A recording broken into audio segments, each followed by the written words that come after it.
Hello and welcome. आप देख रहे हैं TV9 डिजिटल और मैं हूं गुंजन मित्तल। हम एक बार फिर हाजिर हैं आपका हेल्थ शो लेकर, जिसमें हम आपकी सेहत से जुड़े विषय पर बात करते हैं और अपने हेल्थ एक्सपर्ट से जानते हैं आपकी सेहत से जुड़े हर सवाल का जवाब। आज हम बात करेंगे सोराइसिस पर। ये एक बहुत ही कॉमन स्किन प्रॉब्लम है जिसका टाइम रहते सही इलाज करना बहुत ज़रूरी है। आज इसी पर बात करने के लिए हमारे साथ हैं कोकिलाबेन धीरूभाई अंबानी हॉस्पिटल की senior dermatologist doctor Reshma Vishnani. Doctor, आपका बहुत बहुत स्वागत है हमारे शो में। Thank you Gunjan. लेकिन इससे पहले हम इस चर्चा को आगे बढ़ाएं, हम आपको बताना चाहते हैं TV9 डिजिटल के न्यू इनिशिएटिव TV9 वैन के बारे में। आखिर क्या है ये इनिशिएटिव, आइए देखते हैं इस वीडियो में। Today, doctors are busier than ever providing care and advice to patients. And the reality is that an average patient now spends much more time in the waiting room than in the doctor's chamber. With such a captive audience, it's time to put their wait time to good use. Introducing TV9 Waiting Area Network that provides premium patient engagement experience through engaging and informative videos. These videos are created keeping in mind an Indian patient seeking medical attention. TV9 Waiting Area Network provides a perfect platform for educating the patients on everything a doctor's practice has to offer while elevating the doctor's brand at the same time. As a doctor, all you need is to have Wi-Fi at your clinic and we'll take care of the rest. We provide you with a TV, a media player, your clinic profile, and a playlist customized as per your practice. Combine all this with the regular news updates from TV9 and you have an awesome branding and marketing tool for your clinic. Write to us at van@tv9.com and we'll get in touch with you to set up our solution at your premises. Doctor, मेरा सबसे पहला सवाल आपसे यही है कि psoriasis की बीमारी इन दिनों हमारे भारत देश में क्यों बढ़ती जा रही है? आखिर ये बीमारी है क्या और क्यों होती है? Thank you Gunjan. सोराइसिस जो बीमारी है ना, ये हमें समझना है कि एक मल्टी फैक्टोरियल प्रॉब्लम है। ये एक चीज़ से होती है ऐसा नहीं है। इसमें ऑटो इम्यून प्रॉब्लम भी होता है, जेनेटिक भी होता है। काफ़ी लोगों को फैमिली में ऐसा होता है कि जिन लोग में सोराइसिस है उन लोग के चांसेस ज़्यादा होते हैं सोराइसिस होने के, मगर इन जनरल एक मल्टी फैक्टोरियल प्रॉब्लम है, जिसका मतलब है कि उसका एग्जैक्ट कारण अभी हम लोग को अभी तक साइंस में पता नहीं है कि ये क्यों हो रहा है। जैसे आपने पूछा कि ये इन दिनों हम लोग को ज़्यादा क्यों लग रही है, ये उस कारण है कि एक ट्रिगर फैक्टर जो उसका होता है वो स्ट्रेस होती है। तो आजकल तो आपको पता ही है कि तनाव के टाइम पे और ओवरथिंकिंग जो हमारी 1.5 साल से सब लोग की ओवरड्राइव में गई है, तो उसके कारण थोड़ा स्ट्रेस एग्रीवेट हो गया है। प्लस स्किन एक ऐसी बीमारी, स्किन की कोई भी डिजीज़ ऐसी बीमारी है जो हम लोग ने थोड़ी बहुत निग्लेक्ट की है, हम लोग ने थोड़ा ध्यान नहीं दिया है पिछले 1.5 साल में। तो वो जहाँ पे नहीं ध्यान दिया है वहाँ पे वो बढ़ गई है प्रॉब्लम। तो आजकल हम इस वजह से स्किन सोराइसिस थोड़ा ज़्यादा देख रहे हैं। स्किन सोराइसिस देखने में लाल काफ़ी प्रकार के होते हैं। तो वो जो सबसे कॉमनली हम लोग देखते हैं उसको हम लोग क्रोनिक प्लाक सोराइसिस या सोराइसिस वल्गैरिस कहते हैं, जिसमें पूरे बॉडी पे लाल धब्बे होते हैं और उस पे सफ़ेद कलर की पपड़ी बनती है, जिसको हम लोग स्केल्स कहते हैं। तो वो मोस्ट कॉमनली हम लोग देखते हैं एल्बोज पे, जॉइंट्स पे, नीज पे, लोअर बैक पे। जब वो हाथ और पैर पे आता है तो उसको हम लोग पामो प्लांटर सोराइसिस कहते हैं। जब वो सर में आता है तो हम उसको स्कैल्प सोराइसिस कहते हैं। दूसरा प्रकार जो होता है उसको हम लोग पस्ट्यूलर सोराइसिस कहते हैं, जिसमें छोटे छोटे फफोली, पानी भर के फफोली बनती है या फुंसी आती है जो अपने आप ही फूट जाती है। एक और प्रकार होता है उसका जिसको हम लोग एरिथ्रोडर्मा कहते हैं। वो ज़रा सीरियस उसका प्रकार है, जिसमें पूरा बॉडी लाल हो जाता है, पूरे बॉडी पे स्केलिंग होती है। ये टाइम पे पेशेंट को एडमिट करना एटलीस्ट थोड़े दिनों के लिए ज़रूरी होता है। जस्ट टू एक पॉइंट है जिसमें हम सोराइसिस जो होती है वो क्यों होता है, तो उसमें क्या होता है कि जो हमारा नॉर्मल स्किन है वो 40 से 50 दिन में वो कम्प्लीटली टर्नओवर हो जाता है, तो हमें दिखता नहीं है कि वो टर्नओवर हो रहा है। मगर सोराइसिस में आपका स्किन कोई कोई जगह पे 4 या 5 दिन में उसका टर्नओवर हो रहा है जी। इसके कारण वो ऐसा हीप ऑफ ऐसा स्किन बना रहता है। तो समझो अगर हाथ पे है या बॉडी पे है, इतना एक स्किन का एक ये मोटी चमड़ी बन जाती है, तो बट नेचुरली जब आप हाथ को मोड़ेंगे, काम करेंगे, आजकल सब लोग का काम भी ज़्यादा बढ़ गया है, तो वहाँ पे वो कट्स हो जाते हैं जो हमें दर्द करते हैं। तो दूसरा कारण ये भी है कि हम घरों के काम हम लोग के थोड़े हाथ हमारा पानी में थोड़ा ज़्यादा जा रहा है आजकल, हम हैंड वॉश ज़्यादा कर रहे हैं, हम सैनिटाइज ज़्यादा कर रहे हैं, तो जिन लोग को पामर सोराइसिस है, उन लोग को बट नेचुरली वो सोराइसिस ज़्यादा हो रहा है। डॉक्टर, जैसे कि आपने कहा कि एक ऑटो इम्यून डिसऑर्डर है या इसे हम ऑटो इम्यून डिजीज़ भी कह सकते हैं, तो आप आखिर हमारे दर्शकों को समझाइए कि ऑटो इम्यून डिसऑर्डर होता क्या है और क्या वजह है कि हमारी इम्यूनिटी ही हमारे खिलाफ काम करती है। तो इसमें काफ़ी ट्रिगर्स होते हैं। तो ऑटो इम्यून का मतलब है कि आपकी खुद की बॉडी एक एंटीबॉडी या एक प्रकार का एक पाथवे स्टार्ट कर देती है, जिससे आपका वो ट्रिगर मैकेनिज्म होता है, जिससे आपका स्किन वो ज़्यादा बढ़ता है।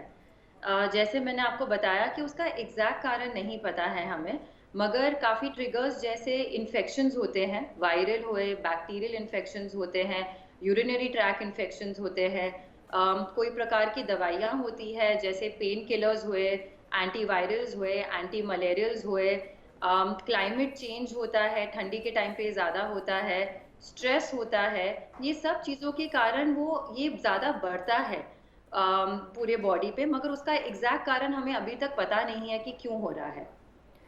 डॉक्टर, मैं अगला सवाल ये जानना चाहती हूँ कि सोराइसिस और एक्जिमा में क्या फ़र्क है, कैसे हम डिफ्रेंशिएट करें कि ये सोराइसिस है या ये एक्जिमा है। सोराइसिस और एक्जिमा ना एक्चुअली देख के कोई भी डर्मेटोलॉजिस्ट को बहुत आसानी से समझ जाता है। एक तो उसका साइट्स बहुत डिफरेंट होता है। अगर समझो सोराइसिस आपके जॉइंट्स पे आता है तो एक्जिमा उसके बिल्कुल ऑपोजिट आएगा, आपके अंदर के बाजू पे आएगा। वो उसमें इचिंग ज़्यादा होती है सोराइसिस के कंपैरेटिवली, और उसका साइट्स अलग होता है, उसके कारण अलग होते हैं। वो स्किन ड्राइनेस के कारण आती है। उसमें वेट एक्जिमा होता है, जैसे उसमें थोड़ा पानी जैसा निकलेगा। वो क्लाइमेटिक चेंजेस में वो भी ज़्यादा बढ़ता है ठंडी के टाइम पे, और वो जनरली काफ़ी टाइम से स्टार्ट, यूजुअली बचपन में स्टार्ट होता है, अडल्ट ऑनसेट भी हो सकता है, मगर काफ़ी लोगों को स्टार्टिंग में बचपन से ही होता है। पर कई बार जैसे आपने कहा डर्मेटोलॉजिस्ट तो पहचान सकते हैं पर पेशेंट्स नहीं पहचान पाते कि स्किन पे कई बार रैशेस हो जाते हैं, थोड़े टाइम बाद उसमें से स्किन झड़ने लगती है, तो वो कैसे पता चले कि वो सोराइसिस है या एक्जिमा है, पेशेंट्स को कैसे पता चले। यूजुअली सोराइसिस में ना खुजली इतनी होती नहीं है जितनी एक्जिमा में होती है। एक्जिमा की खुजली बहुत ज़्यादा होती है। एक्जिमा में जो हम बोलते हैं ना वीपिंग एक्जिमा, जिसका मतलब है उसमें से पानी निकलेगा, वो लाल होएगा, वो आपको आपको देखने में समझ जाएगा जैसे जल जैसे जाता है ना, वैसा वो दिखता है। Psoriasis on the other hand ना वो काफी थिक होता है, उसमें मोटी पपड़ियां होती है। और इन ड्राई फॉर्म होता है, खुजली नहीं होता है, कंपैरेटिवली खुजली कम होता है।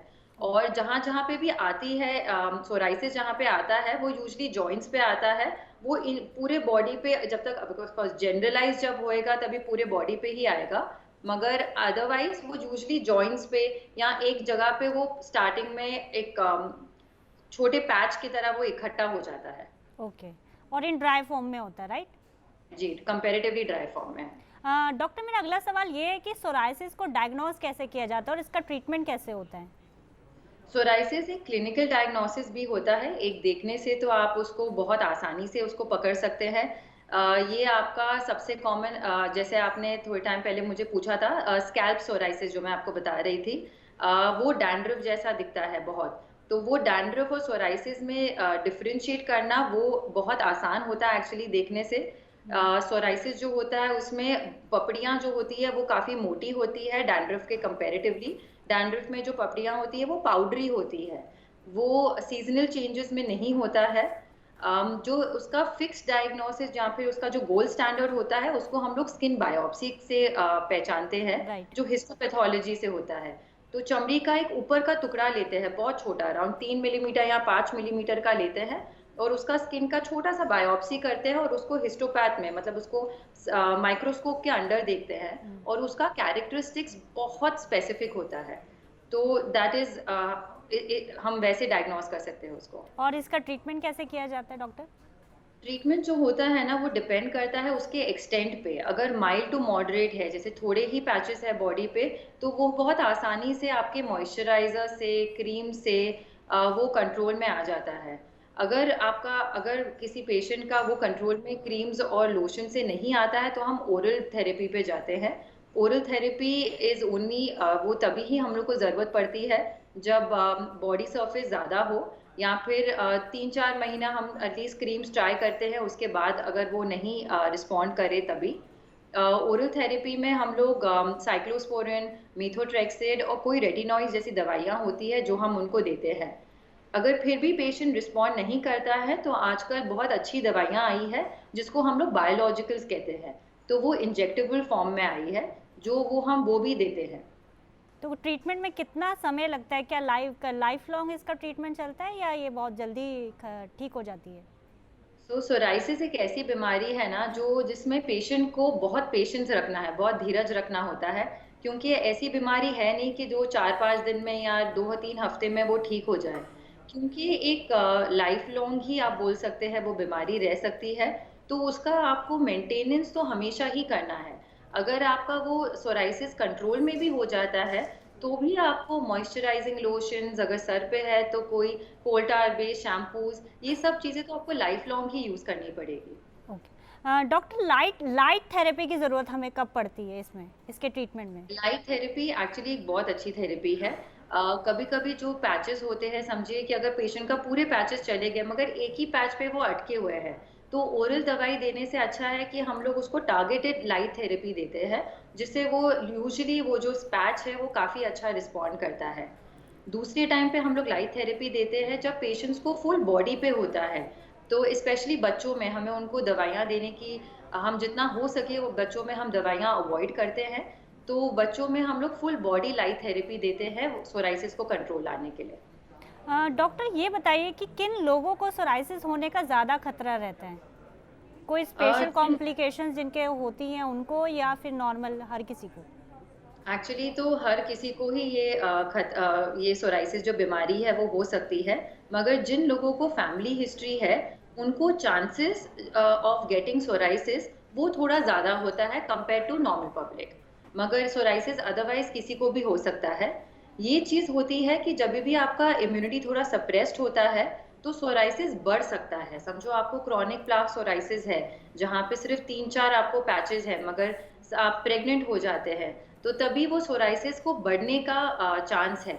ओके जैसे कि आपने कहा कि प्रेगनेंसी के टाइम में किसी को हो जाती है, तो क्या डिफ़र होता है उसका इलाज? क्योंकि प्रेगनेंसी में तो काफ़ी सारी मेडिसिन को अवॉइड किया जाता है। जी, तो उसमें स्पेसिफिक दवाइयाँ हैं जो हम लोग दे सकते हैं, ओरल दवाइयाँ हैं जो बेबी और मम्मी दोनों के लिए बहुत सेफ होती है। तो क्या न्यूबॉर्न को भी कई बार हो जाता है सोराइसिस? न्यूबॉर्न में अनहर्ड नहीं है कि न्यूबॉर्न में होता है, मगर ऐसा नहीं है कि बच्चा इन्फेक्टिव कंडीशन नहीं है कि बच्चा अगर मम्मी को तभी के टाइम पे अगर है तो बच्चा जब पैदा होएगा उसको भी तभी होएगा, ये वैसी बीमारी नहीं है। मगर बच्चों में हम लोग देख सकते हैं कि ऐसी बीमारी होती है, मगर बहुत कम चांसेस होते हैं। यूजुअली जो हम इसका पीक देखते हैं वो 30 to 39 के बीच में, और 60 ईयर्स के टाइम पे हम लोग तभी वो पीक देखते हैं। यंग पेशेंट्स में आजकल हम लोग स्पेशली स्कैल्प सोराइसिस बहुत देख रहे हैं। छोटे न्यूबॉर्न बच्चों में कम चांसेस होते हैं। डॉक्टर, मेरा अगला सवाल आपसे ये है कि सोराइसिस के साथ साथ और किस बीमारी की कॉम्प्लिकेशंस हैं वो ज़्यादा बढ़ जाती हैं? सोराइसिस के जो पेशेंट्स हैं उन लोग को chances of having metabolic syndrome, तो जिसमें बेसिकली डायबिटीज़, कोलेस्ट्रॉल के रिलेटेड प्रॉब्लम्स, वेट ज़्यादा होना, हार्ट के प्रॉब्लम्स होना, ये सब चीज़ें का चांसेस जब पेशेंट्स को सोराइसिस है वो थोड़ा ज़्यादा होता है। और एक जो बहुत इम्पॉर्टेंट चीज़ होती है कि सोराइसिस पेशेंट्स को एक प्रकार का इंफीरियॉरिटी कॉम्प्लेक्स काफ़ी पेशेंट्स को डेवलप हो जाता है, जिसके कारण वो लोग स्ट्रेस में, डिप्रेशन में चले जाते हैं। तो ये सब चीज़ों में हम लोग ने देखा है पेशेंट्स और स्ट्रेस अगेन ट्रिगर करता है इस बीमारी को। एक बहुत विशियस साइकिल होता है कि स्ट्रेस ट्रिगर करता है, फिर बट नेचुरली अगर आपके बॉडी पे कुछ हो रहा है वो देख देख के भी आपको स्ट्रेस बढ़ेगा, तो वो एक विशियस साइकिल में पेशेंट्स चले जाते हैं।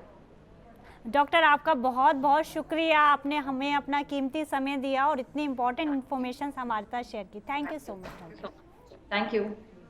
जैसा कि डॉक्टर ने भी बताया कि जो ये बीमारी है उसको बहुत पेशेंटली इसका इलाज किया जाता है और स्ट्रेस जो इसका है वो मेन फैक्टर है, तो प्लीज़ आप स्ट्रेस फ्री रहिए और अगर आपके भी दिमाग में हेल्थ से जुड़ा कोई भी सवाल है तो प्लीज़ नीचे कमेंट बॉक्स में ज़रूर लिखें। हम ज़रूर अपने डॉक्टर से उस बीमारी को, उस वजह को पूछने की पूरी कोशिश करेंगे। तब तक स्वस्थ रहिए, अपना और अपनों का ख्याल रखिए और देखते रहिए TV9 डिजिटल।